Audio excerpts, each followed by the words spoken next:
बिहार विधानसभा चुनाव में सीमांचल का पूरा गणित इस बार उलटता हुआ दिखाई दे रहा है। जिन सीटों को लंबे समय से महागठबंधन का मजबूत किला माना जाता था, वहां इस बार की तस्वीर बिल्कुल अलग है।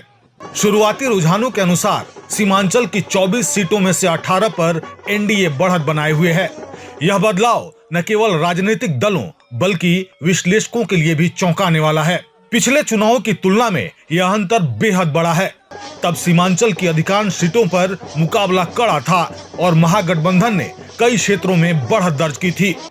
लेकिन इस बार का रुझान बताता है कि मतदाताओं, खासकर मुस्लिम समुदाय ने ऐसा निर्णय लिया है जिसने पूरे समीकरण को बदल दिया।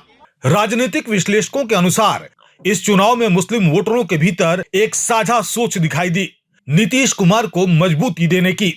कई विशेषज्ञों का मानना है कि समुदाय के भीतर यह धारणा बनी कि अगर नीतीश कुमार कमजोर पड़ते हैं तो राजनीतिक अस्थिरता बढ़ेगी। कुछ विश्लेषक उत्तर प्रदेश का उदाहरण देते हुए यह भी कहते हैं कि मुस्लिम समाज ने किसी भी तरह की कठोर या अनिश्चित स्थिति से बचने के लिए एक सुरक्षित विकल्प के रूप में नीतीश को चुना है।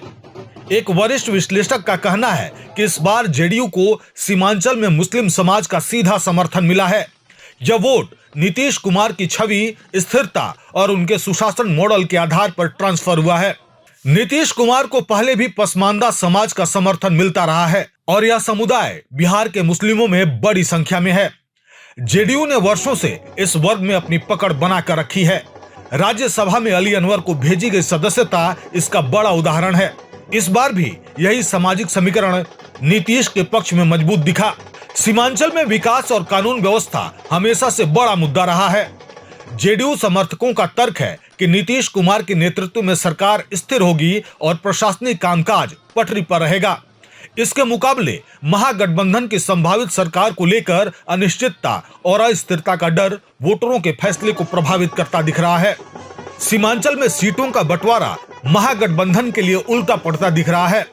कांग्रेस को 12 सीटें दी गई, लेकिन पार्टी का संगठन यहां कमजोर रहा और शुरुआती रुझानों में यह साफ झलक रहा है।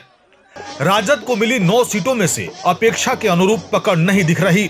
वीआईपी और भाकपा माले की उपस्थिति भी लगभग नगण्य साबित हो रही है।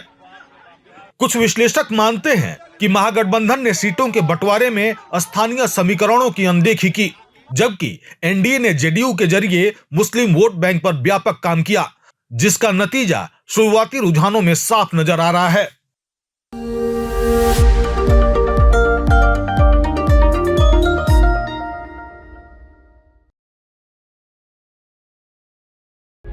प्रभातखबर.com, विश्वास वही, रफ्तार नहीं।